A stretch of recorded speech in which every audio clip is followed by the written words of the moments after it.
नमस्कार मंडळी, कसे आहे सगळे? मस्त असाल, मजेत राहा. पाऊस गेला की आहे हो तुमच्याकडे? पाऊस, आमच्याकडचा पाऊस गेला. 2 दिवस आला पाऊस. 2 दिवस नाही, एक रात्र आणि एक दिवस, असा 2 दिवस पाऊस आला. फक्त 2च दिवस गेला पाऊस. झाला अजून इथं खळखळ खळखळ खळखळ चालू. 2 दिवस पाऊस होता तर बंद होता आमच्या आजूबाजूचं काम.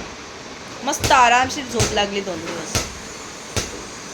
आणि आमच्या लेकराची 5 दिवस तब्येत खराब होती, तर आमचा लेकरं पण मस्त झोपलं होतं आरामशीर 2-3 दिवस घरात बेडवर. आता सुद्धा झाला ना, हे बघा सुद्धा झाला. आता आम्हाला परेशान आहे, बिल्डिंगवाल्यालाही परेशान. कंप्लेंट आल्या पाहिजे खालच्या, बॉल खेळतो म्हणून घरात आवाज येते. चांगलं द्यायचं धोपाडे, द्यायचे धोपाडे. आणि उन्हीच सुकवायचे मस्त. मग खालचा आवाज येईल. आणि किती दिवसाचं होमवर्क बाकी आहे? बुधवारपासून स्कूलला नाही गेला. बुधवारपासून स्कूलला नाही गेला. होमवर्कचे पुस्तकं काढून ठेवले. म्हणजे सगळ्या विषयाचे होमवर्क बाकी आहे, सगळ्या विषयाचे. लई डोक्याला ताप आहे. दवाखाने रात्रीचे 3-3 वाजता 4-4 वाजता आम्हाला दवाखान्यात जावं लागलं. बरं झालं गव्हर्नमेंट दवाखाने 24 तास चालू असतात म्हणून चांगलं आहे नवी मुंबईमध्ये. नाहीतर आमचा वांदा झाला असता पूर्ण. असं आमचं लेकरू आहे. आमचं लेकरू म्हणजे भयानक, काय बोलायचं. दादू इकडे, तुझा दात बघू रे. तुझा दात बघू दे. बघा, दात पडला समोरच्या पुरीने, दातच गायब झाला बिचाराच्या. माझ्या पोराचा दातच नाही येऊन गेला. बघू दे दात आकरी कशी. खर्रा खाल्ला काय रे? दाखव. जुबा केसरी इकडे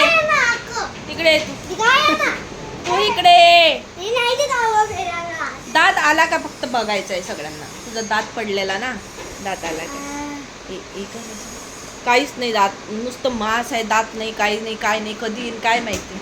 मला टेन्शन आलं येते की नाही येत, कारण जबरदस्ती पडला ना तो असा नॅचरली नाही पडला. जबरदस्तीने बॅट मारली तेव्हा पडला तो, म्हणून मला टेन्शन आलं आता त्याचा दात येणार की नाही.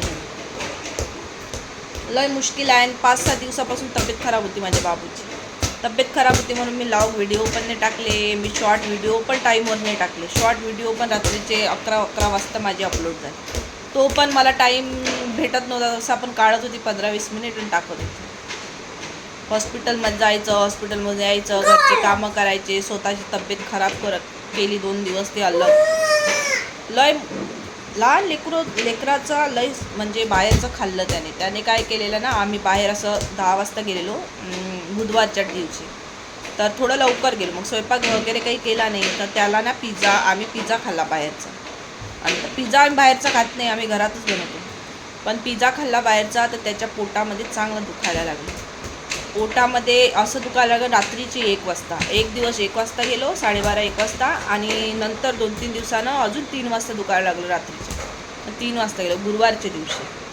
उलट्या झालेल्या. स्कूलला जाता एकदम घराच्या बाहेर निघतोच काय तेव्हा स्कूलला जायच्या टाईमला उलट्या झालेल्या. मग तेव्हापासून त्याचं स्कूल बंद. आता तो खेळत आहे, पण तरी मी स्कूलला पाठवत नाही आहे, कारण आता कालच झाला तो बरा. काल बरा झाला म्हणून मी आज त्याला स्कूलला नाही पाठवलं. नाही दादू, आता 2-3 दिवस थोडा रेस्ट कर, खेळ वाटलेस तर. पण स्कूलमध्ये गेल्यावर औषध चालू आहे ना तुला. औषध चालू आहे ना, औषध द्यायची तुला. आणि खाणं पिणं काही नाही त्याला. डाळ भात, तो पण बिचारा कंटाळला डाळ भात खाऊ. मग काल मी त्याला ते काय बोलते चपाती चीज दिला. चपाती चीज, फक्त चपाती चीज. तिखट काहीच नाही. म्हटलं अजून त्याला भागवण ना चालू हो म्हणून नाही दिला. असं चालू आहे आमच्या राजाचं. डोक्याला ताप झाला आहे आता. आणि त्याच्यात पाऊस आला आणि गेला, अजून गरमी चालू. माहित आहे आता उघडलं, माहित आहे. 1 रात्र पाऊस आलेला आणि 1 दिवस पाऊस आलेला. उघडला आता. मला असं वाटलं फॅन मस्त पुसून आता वरती ठेवून द्यायचा. मस्त रेडी पुसला आता ठेवते वरती फॅन दुसरा. आता एका फॅननं भागते. म्हटलं 4-4 हजार बिल येऊन राहिलं. काही फायदा नाही झाला, गेला पाऊस. असा कसा पाऊस झाला. जुलै खतम झालं पण पाऊस गेला अजून 2 दिवस पाऊस आला. मग आज जुलै येणारच ना आता. काय आहे जुलै यायला 4-5 दिवस. आता बघा चला बाबा करा आता आपले कामं करा घराचे. लेकराची तब्येतीची काळजी घ्या. पावसाळा आहे पाणी गरम करून प्या. मी तर गरम करून पाणी तरी माझ्या बाबूची एवढी तब्येत कधीच खराब नाही झाली लहानपणापासून की मला रात्रीचं न्यायला लागेल. कधीच नाही. हे फर्स्ट टाईम झालं असं की मला रात्री त्याला हॉस्पिटलमध्ये न्यायला लागेल. रात्रीची 3 वाजता 1 वाजता. बाहेरचं नका खूप. बाहेरचं खूप अवघड आहे. उल्हासनगरमध्ये इथे एका पिझ्झामध्ये चिपकली निघाली. चिपकली निघाली पिझ्झामध्ये. म्हणून ना बाहेरचं खाणं टाळा. आम्ही तर खात नाही. एक दिवस आम्हाला लई भारी पडला. 350 रुपयाचा पिझ्झा आम्हाला कितीतरी 2-3 हजाराचा खर्च, 4-5 हजार.